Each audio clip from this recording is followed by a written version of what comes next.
Boa tarde, pessoal. Começando mais uma live do ITS. A gente vai dar alguns minutinhos para o pessoal ir entrando.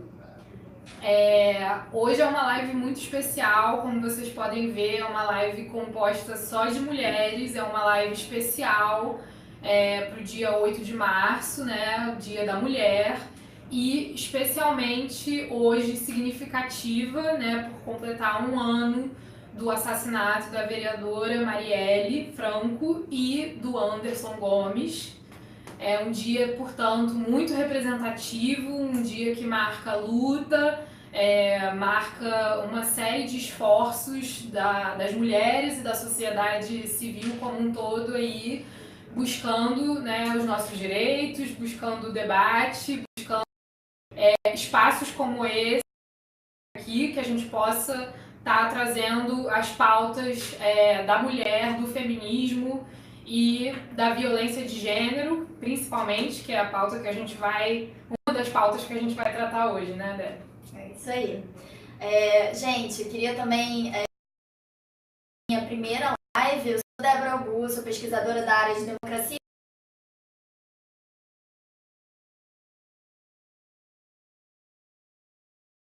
também, é um prazer. E é efetivamente um prazer falar sobre esses temas que a gente vai. E isso tudo vindo dentro desse mês em que a gente celebra as lutas, enfim, por direitos das mulheres, as lutas dos movimentos feministas também, e como a Ana falou, é um dia muito significativo, muito representativo, em que completa um ano do assassinato da vereadora Marielle Franco, então nada mais talvez especial e representativo falar sobre esses temas que a gente vai abordar hoje aqui na live, né? Também estou muito feliz, enfim, de participar. A gente, de verdade, se trata muito, acho que com admiração mútua. Então, é bom estar com vocês e conversando sobre isso. Enquanto está todo mundo entrando e a gente efetivamente está começa a nossa live, é importante a gente passar aqui para lembrar alguns recadinhos para vocês. E é o seguinte, a gente está com vários cursos abertos para vocês se inscreverem. O primeiro deles é sobre internet das coisas. Além disso, a gente também está com curso sobre inteligência artificial e ética abertos. Vai ter aula da Pri, então não percam também. A gente também está com o curso de a Summer Law School, também aberta em Genebra, então se inscrevam, enfim, participem. E dessa vez a gente também está com uma coisa aberta super inovadora, diferente, novidade total, que vocês também já devem ter acompanhado aqui nas redes do ITS, que é o ITS China Dive. E aí eu vou até falar com a Pri um pouquinho para ela contar para vocês o que é o China Dive.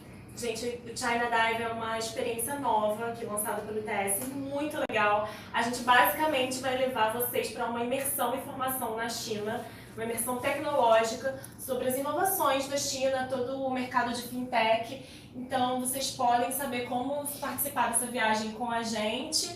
Lá no site do ITS, a gente tem o site específico do ITS China Dive, que é o itschinadive.com. Ótimo.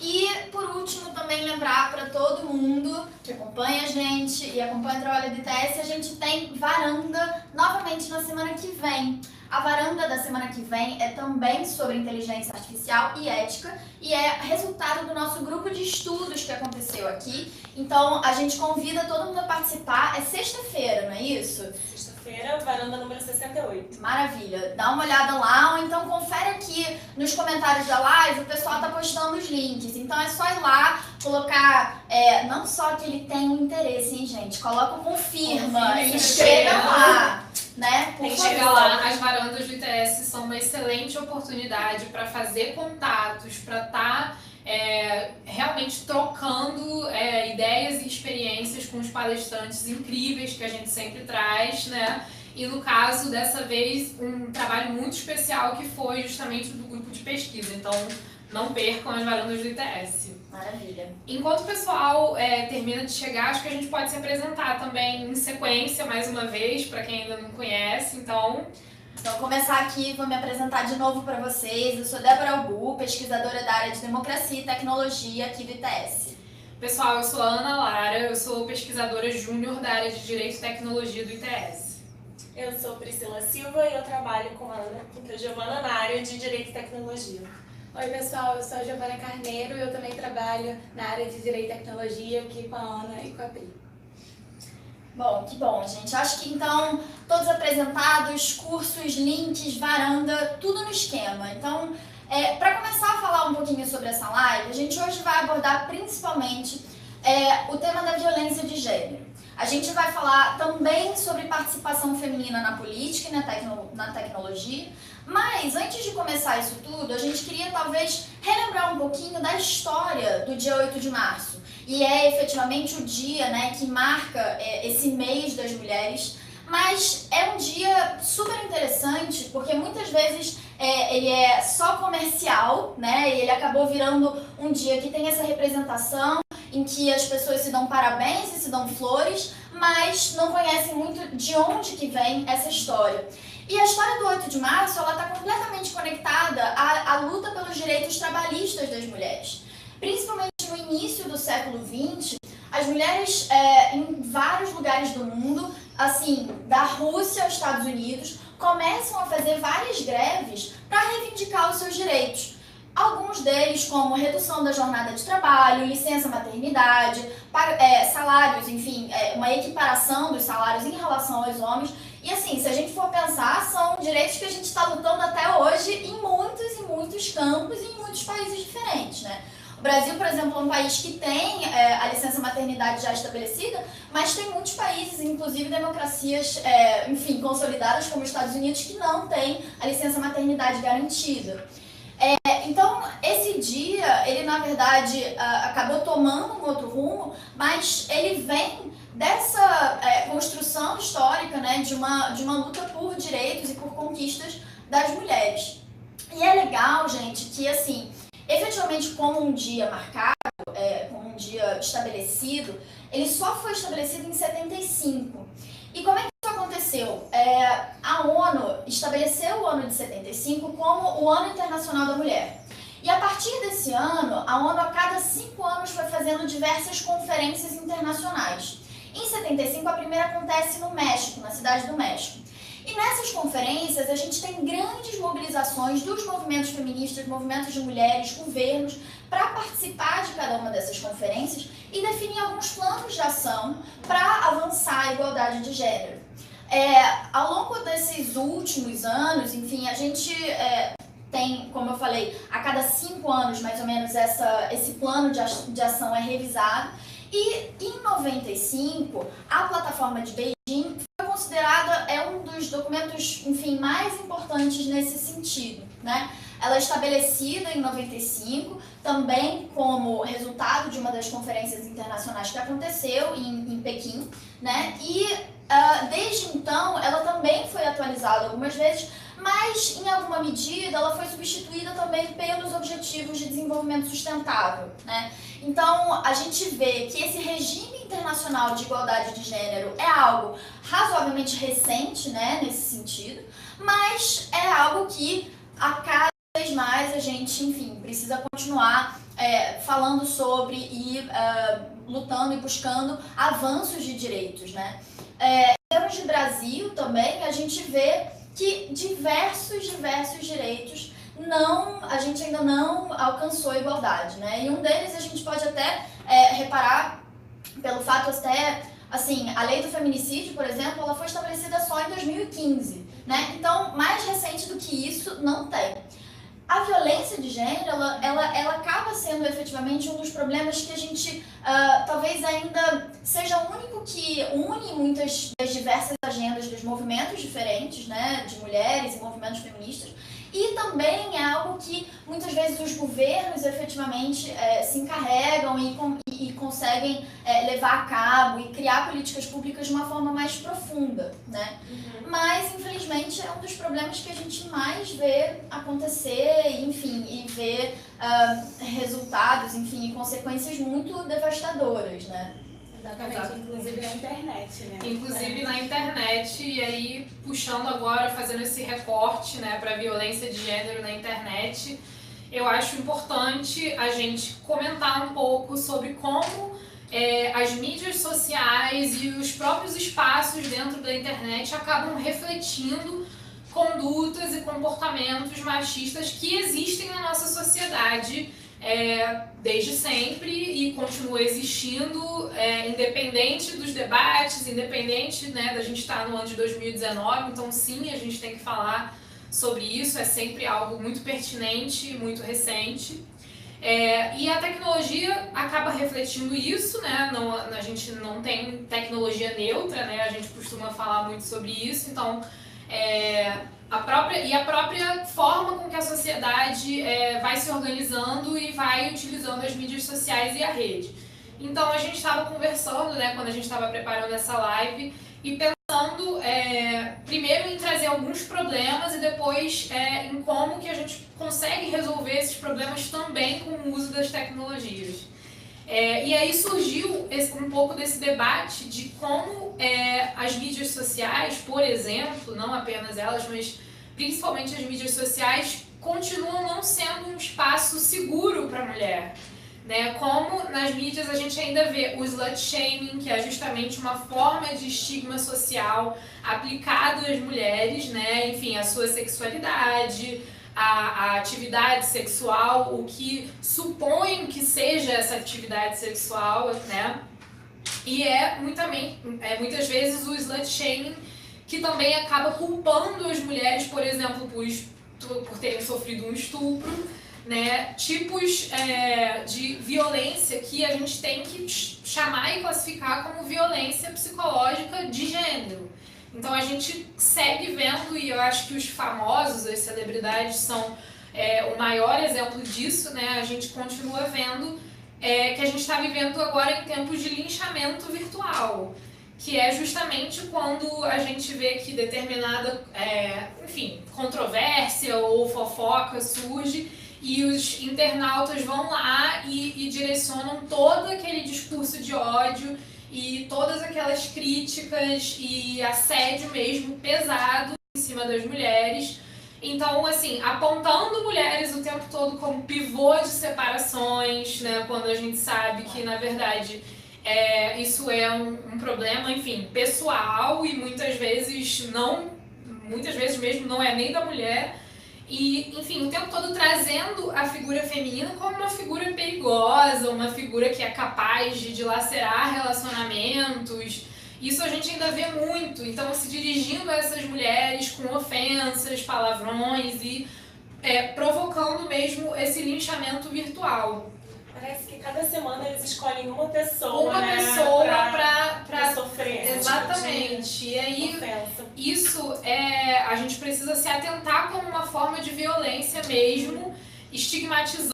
É um assédio virtual que é feito para intimidar, para hostilizar a pessoa, para difamar. E isso ocorre nas redes o tempo inteiro, porque, mais uma vez, as redes elas acabam por refletir a sociedade machista e patriarcal que a gente vive.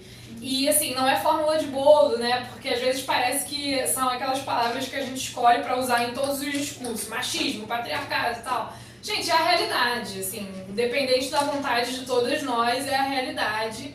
E a gente precisa discutir. E é interessante, Ana, que assim, todas essas formas que a gente chama talvez um pouco de violência online, elas têm muito mais a ver com uma dimensão psicológica da violência, né, e não física. Então, existem inclusive assim, algumas formas de você classificar os tipos de violência de gênero, ou violência contra a mulher especificamente, e aí algumas delas usam até um iceberg como uma metáfora, e dizendo que a violência física, ela é a ponta do iceberg, ela é o que todo mundo está vendo o tempo todo.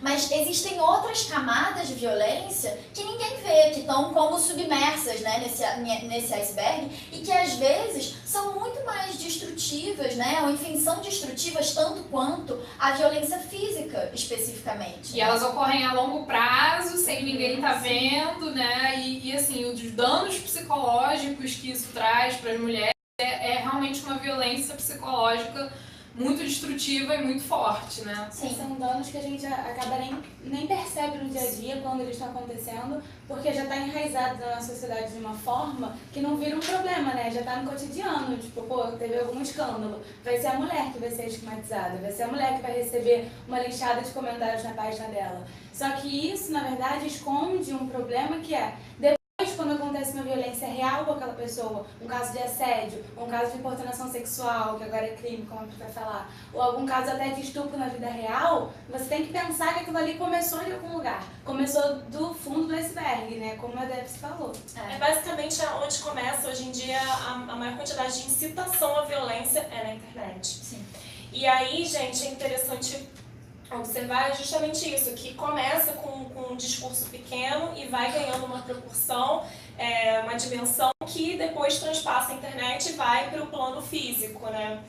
E aí é justamente isso que a gente estava falando, que parece aquele discurso que sempre é o mesmo, mas a gente tem que lembrar que mulheres e homens, infelizmente, estão sujeitas a esse mesmo regime patriarcal e muitas vezes a gente mesmo, nós mulheres, cometemos atos, né, contra as outras, e e por isso que a gente tem que discutir esses assuntos, né?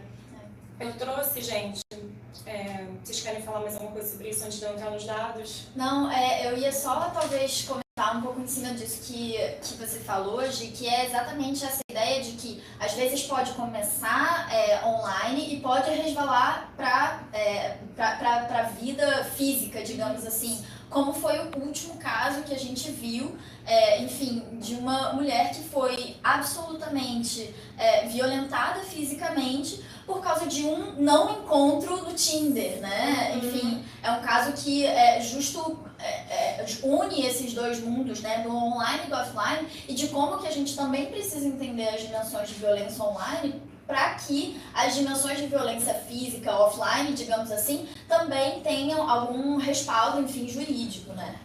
Eu acho que trazer essa própria reflexão crítica para nós mesmas, mulheres, como a Bri falou, porque a gente é o tempo todo levado a apontar o dedo para outras mulheres mesmo, assim, é assim que as coisas funcionam.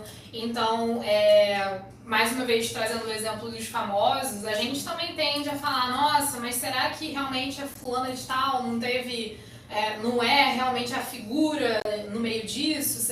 Porque não pode, história, né? não pode ter sido o homem, né? De forma alguma. Então, a gente tem que fazer essa autocrítica e não demonizar a figura feminina, né, num grau que faça as pessoas ir, né, nos perfis e promover esse linchamento virtual. Um ponto só também que eu quero ressaltar nisso, gente, por que a internet é um lugar tão propício, né? Primeiro porque tem um computador ali de intermediário, você não está no face a face, né? E a pessoa tem aquela falsa sensação de anonimato. É uma falsa sensação porque, mesmo que ela estiver escondida sob um perfil fake, é possível chegar à autoria daquele insulto, quem realizou, começou aquele discurso de ódio ou o que seja. Então, é uma falsa sensação de anonimato que um pouco empodera, no sentido ruim da palavra, né, as pessoas a se sentirem no direito de insultarem as outras e achando que vai ficar tudo bem. Mas hoje em dia a gente vai ver aqui como que a própria tecnologia, por um lado, como ela tem um lado negativo e pode mascarar, impulsionar certos discursos de ódio, ela também tem desenvolvido mecanismos de combate, né? E isso não fica só para o direito hoje em dia, né? O direito, a gente tem algumas leis que ajudam a gente a esse sistema de violência de vários graus, não somente o dano físico, mas a gente também tem a própria tecnologia a nosso favor, maneiras a combater isso. Um pouco que a gente também vai apresentar para vocês, que muita gente acho que não sabe dos recursos que a gente tem hoje em dia, né? E aí, gente, falando um pouco dos dados que eu trouxe para vocês, o número de denúncias ligadas à violência contra a mulher na internet registrou crescimento de 1.639% em 2018. Uau. Então esse número cresce exponencialmente. Como eu falei, a internet é um campo propício para esse tipo de coisa, né? E esse tipo de violência, já como a Ana já contou, vai desde uma ofensa sexual, a pornografia de vingança, que eu já vou explicar para vocês conceituação de uma pornografia de vingança é a sextorção, que é um termo, extorsão sexual, né, que é o fato de você fazer uma chantagem de divulgação para obter algum tipo de vantagem, né? Eu exponho as suas fotos para que se você me der alguma coisa, se você não me der alguma coisa em troca, então um tipo de extorsão. Alguns propicia também algum tipo de perseguição, que é o stalker, que a gente conhece, né? E esse termo virou muito banalizado, né? Estou stalkeando alguém. Não é bem isso. Stalker é um assunto muito sério e tem maneiras de você realmente exercer uma perseguição a uma pessoa de uma maneira muito perigosa. Eu acho... Alguém me falou, eu não cheguei a assistir, infelizmente, mas me falaram que no Fantástico dessa semana exibiu sobre isso, né? Também. Tem uma matéria interessante lá. Vou até colocar nos comentários. Ah, legal. E qualquer tipo de ameaça que a gente sabe, né? E, bom, e tem um levantamento feito também pelo Fórum Brasileiro de Segurança Pública, Instituto do Datafolha, que mostra, confirmando o que a gente já vem falado, que a internet é um dos lugares mais perigosos para o público feminino. Um total de 8,2% das mulheres entrevistadas, 82% das mulheres entrevistadas contaram que as redes sociais, aplicativos e blogs foram os locais em que elas mais sofreram violência. Então isso não é novidade nenhuma, né? Todo mundo já sofreu algum tipo de violência na internet. E aqui falando um pouco de leis para vocês, gente, eu destaquei 3 leis mais importantes que a gente tem agora no cenário atual, que acho que são as mais recentes, mas a gente tem outros mecanismos, né? Antes de a gente entrar nos mecanismos tecnológicos, eu vou falar um pouco da legislação, o que a legislação oferece. A gente tem uma lei recente, a Lei de Importunação Sexual, que é a Lei 13.718 de 2018. Ela altera o Código Penal, colocando uma sanção de até 5 anos de prisão para quem divulga, publica, compartilha, vende imagens, vídeos de sexo, nudez ou pornografia. E a pena pode aumentar em até 2/3 se a pessoa que é responsável pela publicação já teve relações íntimas com a pessoa, que entra um pouco no conceito que eu queria explicar para vocês, que é a pornografia de vingança. Então, o que é a pornografia de vingança? Quando alguém próximo a você, alguém que é íntimo a você, um companheiro, namorado, enfim, uma pessoa que você teve algum tipo de relacionamento amoroso, se aproveita, tem acesso às suas informações íntimas, né, às suas imagens íntimas, e aí, no fim do relacionamento, a pessoa divulga essas imagens na internet. Isso é muito comum, com mulheres de várias faixas etárias isso acontece, e não preciso nem dizer o quão isso é danoso psicologicamente para a pessoa, porque ela é exposta para a família, para os amigos, para a faculdade, no meio de trabalho, tem meninas se matando por causa disso. É um assunto muito sério.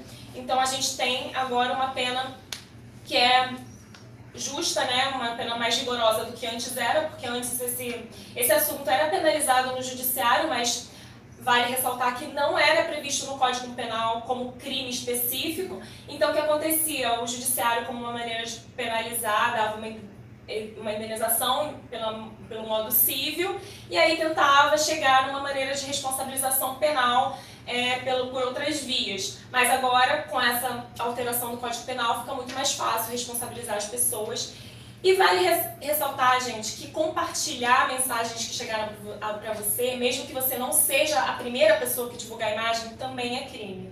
Isso é muito importante, porque quando tem vazamento de fotos íntimas, isso é muito comum, vai para o WhatsApp, a pessoa encaminha para outro grupo, então também está incorrendo um crime. Então essa foi a primeira lei, falando para vocês. Outra lei interessante também, que traz sobre o ambiente virtual de proteção para as mulheres, é a lei que ficou conhecida como Lei Carolina Dickmann, que é a Lei 12.737 de 2012, e ela passou a assegurar às vítimas a possibilidade de que o criminoso ser preso em caso de hackeamento de computador. Isso é muito importante, né? O caso ficou conhecido como Carolina Dickmann porque ela teve as suas imagens íntimas também vazadas quando ela levou um computador para o concerto. Então é uma maneira de proteger essas mulheres, assim, mesmo que a vítima de alguma maneira te dê essas imagens, né? É bem óbvio dizer que você não tem autorização nenhuma de repassar essas imagens para terceiros.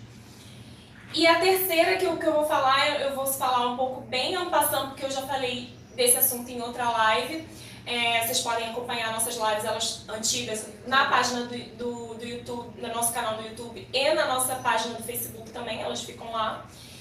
E a gente falou sobre a vingança, que o Marco Civil da Internet também prevê uma responsabilização dos provedores de conteúdo, ou seja, plataformas como o Facebook, né, que as pessoas... O Facebook, o que é? O conteúdo dele é alimentado pelos próprios usuários, mas tem como o próprio Facebook, né, a plataforma, ser responsabilizada em alguns casos específicos. Normalmente, a responsabilização se dá depois de uma decisão judicial, mas tem uma exceção, que é o artigo 21 do Marco Civil da Internet, que prevê a proteção em casos de vazamento de fotos íntimas em que a vítima não consentiu.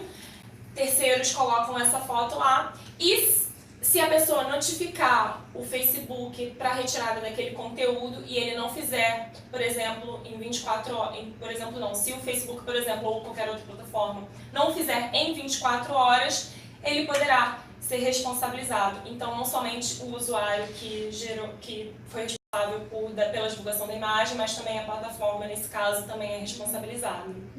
E aí, nesse ponto, é importante ressaltar que, assim, tanto para responsabilização ambiental da plataforma quanto do usuário que compartilhou a imagem, tem algumas ações que a gente pode fazer logo depois que aquele vazamento acontece, né? Primeiro, muito importante, que é o mais comum, acho que é o nosso instinto principal se alguma coisa dessa acontece, é tirar print, mas tirar print não é suficiente, porque né, esse conteúdo pode sumir. Então é tirar print, pegar a URL daquela foto. O URL é o endereço, né? Isso, que dá pra ter do Instagram, aquele HTTP, Você pega aquilo, a data de acesso, a data em que você acessou o conteúdo, e se você quiser se blindar totalmente, vai até o tabelião de notas para que ele, com a fé pública, possa dar veracidade e falar que aquele conteúdo realmente foi postado. Porque assim, mesmo se aquele usuário vier, depois que você viu aquele conteúdo, vier apagar aquela sua imagem, você ainda tem modos de provar, sem dúvida nenhuma, que aquele vazamento ocorreu ou que aquela pornografia de vingança ocorreu. Mas assim, também tem coisas para fazer antes disso. Quer falar uma coisa? Não, pode falar. Tem coisas para fazer antes disso. Assim, como a gente consegue proteger a nossa conta e o nosso ser mulher na internet, né, de algumas formas. Tem algumas cartilhas na internet que a gente consegue ver. Uma que a gente gosta muito é do SaferNet, que eu vou botar aqui para vocês. É super legal essa cartilha, ela foi feita por um monte de... eu não sei se é essa que você vai postar agora. Acho que são várias cartilhas, gente. Isso é muito legal, assim, porque é uma quantidade de conteúdo que foi feita, na sua grande maioria, por organizações que trabalham com esse tema. E muitas vezes elas também foram feitas a partir de consultoria com as próprias mulheres que sofreram algum tipo de violência online e aí puderam, enfim, dar a sua contribuição para essa formação dessas cartilhas, né? Contando os próprios casos pessoais. Sim. E, gente, só um ponto agora, a gente está de olho nos comentários de vocês na live, a gente está aqui conectado com o celular e com o computador, então interajam com a gente, deixem seus comentários lá, que a gente faça as perguntas, se a gente puder, tiver tempo, a gente responde. Assim, qualquer coisa que venha na cabeça, lembrar pra gente poder interagir com vocês também. Mas assim, voltando à cartilha, que já tá aí, eu acho que é a mesma, aquela roxinha, né, dessa, que tem de várias organizações. Legal. A primeira é você colocar uma senha de bloqueio, que é, enfim, a primeira é sempre a mais óbvia. Depois, substituir os seus contatos e salvos, como pai, mãe, irmão, coloca o nome e o sobrenome da pessoa. Depois fazer um backup dos seus arquivos, até enfim, para depois se tiver um vazamento você consegue apagar sem dó, você já tem um backup seu próprio no computador. Depois criptografar o seu celular, né? Enfim, façam uso aí dos aplicativos de mensagens criptografadas como o WhatsApp, sempre que puder apaga também, entendeu? Enviar, depois apaga, pelo amor de Deus. E adesivo na câmera frontal, a gente tem aqui na nossa do computador, colocar no celular também. E, por último, revisar as configurações de privacidade. É uma coisa que a gente sempre fala, né? Que a gente usa e faz uso diariamente de várias redes sociais e a gente não tem noção do que a gente compartilha com elas a cada movimentação que a gente faz na rede. Então essas são assim, algumas medidas que a gente pode fazer para se blindar de eventuais assédios que podem acontecer na internet. Contra mulheres, principalmente, porque nós somos as maiores vítimas mesmo de certas práticas, né? Com certeza. E eu acho que assim, para além dessas cartilhas, a gente estava falando exatamente que a tecnologia, ela às vezes potencializa a violência, né? Porque ela cria exatamente esse espaço onde uma espécie de anonimato pode ser assumida pelo assediador, né? Mas ao mesmo tempo a tecnologia pode servir para ajudar a gente a resolver alguns desses problemas, ou pelo menos para a gente vocalizar essas questões que acontecem com a gente, né? A gente vê até nas próprias redes sociais a formação de vários fóruns de discussão, enfim, em que as mulheres se abrem sobre questões que aconteceram com elas e acabam pegando dicas, né, enfim, de outras mulheres, ou até, às vezes, formação de grupos no próprio WhatsApp. Você, enfim, cria ali um grupo de discussão onde as pessoas podem encaminhar algumas queixas, mas tem outras tecnologias também que podem ajudar a gente além das redes sociais, né? Tem, Debs. Tem alguns aplicativos assim, criados por mulheres, mais ou menos na mesma linha. Assim, tem várias organizações que são voltadas para cuidar da questão do assédio, tanto virtual quanto no ambiente real, né? E aí, assim, uma delas que é bem legal, que faz uso da tecnologia, é a Mete a Colher. Eu marquei, são 3, vou falar rapidamente. Eu marquei as 3 aí, para vocês depois darem uma olhada na página do Facebook. A Mete a Colher é uma rede de apoio que ajuda mulheres a sair de relacionamentos abusivos. Então, assim, meio que você cria um aplicativo que tem criptografia de ponta a ponta e com uma senha de acesso pessoal privada. Então, você só vai acessar aquele chat ali quando você estiver precisando de algum auxílio, de algum ombro amigo, que você não necessariamente conhece a pessoa, aquela pessoa não vai te julgar, pode ser de outro estado do Brasil. Então, assim, é uma coisa bem legal realmente para as pessoas se abrirem, né? Como se fosse uma terapia para falar sobre relacionamento abusivo. Interessante. Muito legal, né? Cria um espaço seguro, né, para a pessoa conseguir. Outro ponto é para a pessoa também identificar que o relacionamento dela é abusivo, porque às vezes eu já vi muitos casos de mulheres que têm dúvida, né? Porque quando você está numa situação de vitimização, é muito difícil, às vezes, você identificar, você fica na dúvida, às vezes a própria vítima se culpa e, enfim, é uma maneira de trocar experiências também. Com certeza. Isso é bem importante pra gente tomar consciência, né, do que está acontecendo, que determinadas formas de restrição que o companheiro acaba impondo, isso não é amor, isso não é cuidado, né, isso é um relacionamento abusivo, dentre, enfim, várias outras situações. Até porque o que a gente vê muito, assim, que aquele assédio vai estar ali pelo longo do tempo, isso é longo prazo. Às vezes você está naquela situação, você nem percebe, até que eventualmente vai para o assédio físico, e até o assédio físico vai poder se alastrar aí ao longo do tempo, antes, sem que a mulher faça nada, denuncie. Exato. E é interessante que a tecnologia, ela, hoje em dia, ela, na verdade, substitui algo que existe já há muito tempo, que são os grupos de conscientização de mulheres. Eles aconteciam principalmente na década de 50, de 60, e as mulheres se reuniam fisicamente, né, numa sala assim como essa, para debater suas questões, para falar sobre conscientização, etc. Mas ao invés da gente fazer isso fisicamente, hoje em dia a gente usa a tecnologia para fazer isso, né? Sim, Bem mais acessível, né, também. Não, é super legal, é bem mais rápido, muito mais rápido, Muito mais seguro, né? muitas vezes. Sim, também. exatamente. E se a gente tem, assim, grupos da sociedade civil que cuidam disso, tem também grupos do serviço público, que às vezes a gente nem conhece, mas assim, o Estado também está ali para assessorar as mulheres. Então, por exemplo, tem o mapa do acolhimento, que eu botei aí também, que faz um mapa e mapeia, assim, quais são os postos, quais são os serviços públicos onde a mulher pode ir para buscar auxílio. Porque eu, por exemplo, não sabia. Eu também não sabia. Né? Então, E olha que a gente legal. trabalha exatamente. tecnologia. Exatamente. Aí, por último, tem a ONG Tamo Juntas, que é uma articulação de apoio bem legal. E até assim, se alguém tiver, mulheres que nos assistem, se tiverem vontade de atuar assim, minimamente ajudando outras mulheres, né, nessa onda de que a gente tem que se juntar e se unir, somar forças, tem essa plataforma que você pode, se você for terapeuta ou advogada, você pode se cadastrar para fazer uma assessoria gratuita para mulheres que tenham sido vítimas de assédio ou estejam precisando de um ombro amigo e um ombro terapêutico mesmo, assim, um auxílio sério para tratar questões sérias, né? É importante isso, assim, a gente, na verdade, existiam, né, diversas casas da mulher, no Rio, inclusive, e que hoje em dia estão super abandonadas, enfim, com falta de recursos, etc., e que eram locais onde as mulheres poderiam ir buscar esse tipo de auxílio, né? Então é interessante ver que tem uma ferramenta pública, enfim, do governo para mapear esses outros espaços onde isso possa acontecer também. A Tamo Juntas, enfim, não é o caso, mas falando do mapa do acolhimento, como você estava eles, na verdade, eles são privados, mas eles fizeram um mapeamento de todo o serviço público. Ah, que legal. Mas é uma ONG também, eles Entendi. também até têm assessoria. Isso é muito importante, porque indica justamente um lugar mais próximo e mais acessível, né, para a mulher procurar. E é legal, assim, a gente vê também a sociedade civil interagindo, né, com o serviço público, com o Estado, nessa coisa, tipo, realmente todo mundo tem que estar junto. É uma união de esforços. Exatamente. É isso. Legal, gente. E bom, acho que a gente vai, infelizmente, né? encerrando um pouquinho essa live.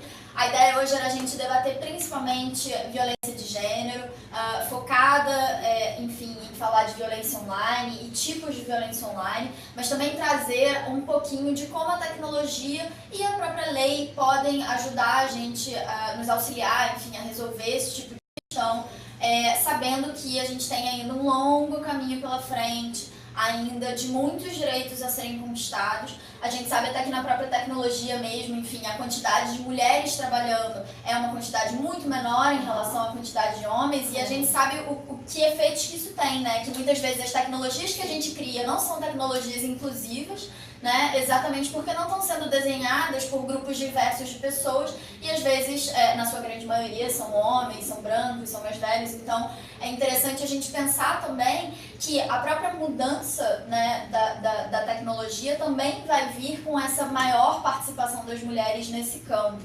né? E posso fazer uma adição muito Por rápida favor. nisso? Que assim, é importante a gente pensar também que, como a gente falou aqui, né, de temas relacionados a mulheres, pornografia de vingança, enfim, você procurar a indenização da plataforma também, tudo isso vai ser julgado por um juiz, né? E aí vamos pensar assim, estrutura judiciária dos magistrados no Brasil. Você não tem, não é nem 50% que você tem de mulheres julgando esses casos. Então também tem uma questão de representatividade, de quem vai olhar, de quem vai decidir os danos morais que a mulher vai receber. Então, assim, o problema é realmente, assim, estrutural, tá ali, sabe? Permeando todos os setores, os espaços, justamente. E também na hora de fazer leis, que é importante, a gente tem, com o Congresso, no Senado, 13% só composto por mulheres. A gente teve uma caída aí de uma senadora, perdemos uma guerreira. E na Câmara subiu, temos um ganho mais de 15%. E aí, assim, o mais chocante é que, assim, pra quem não sabe, a Câmara dos Deputados e o Senado também, eles se organizam em grande parte, além das votações do plenário, em comissões, né? E aí, a Comissão de Ciência, Tecnologia e Inovação, Comunicação e Informática, a CCT, que vai fazer assim, os primeiros pareceres e a primeira análise de temas relacionados à ciência, inovação e até tecnologia, tem 32 membros selecionados para essa nova legislatura e só 5 são mulheres. Nossa, gente. Então, assim, gente, sério mesmo, você tem diferença de partidos, a gente pode, assim, extravejar, nossa, direita, esquerda, meio, não gosto desse partido, não gosto daquele, mas, cara, o problema tá antes. Tá tem 5 mulheres e 32, exatamente. numa comissão que é mista e pluripartidária. Então, assim...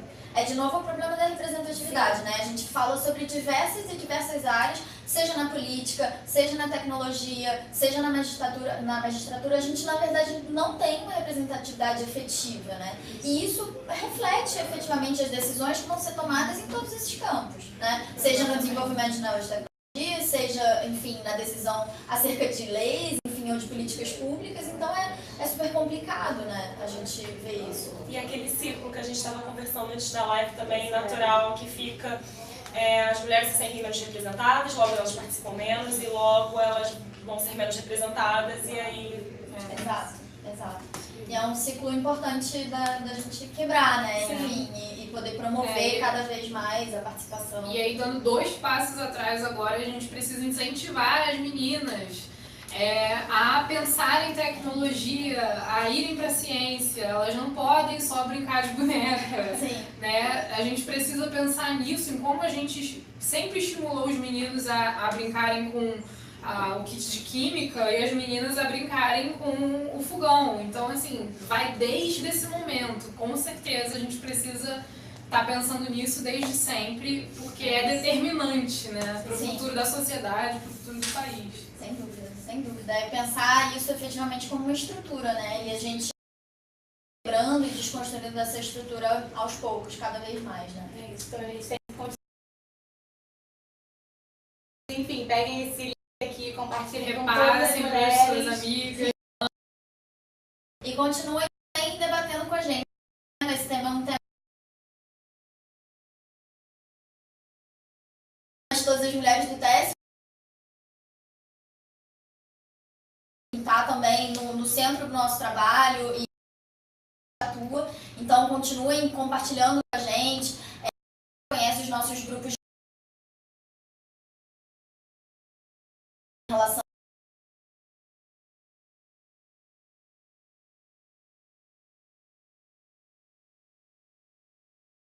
assim, da gente.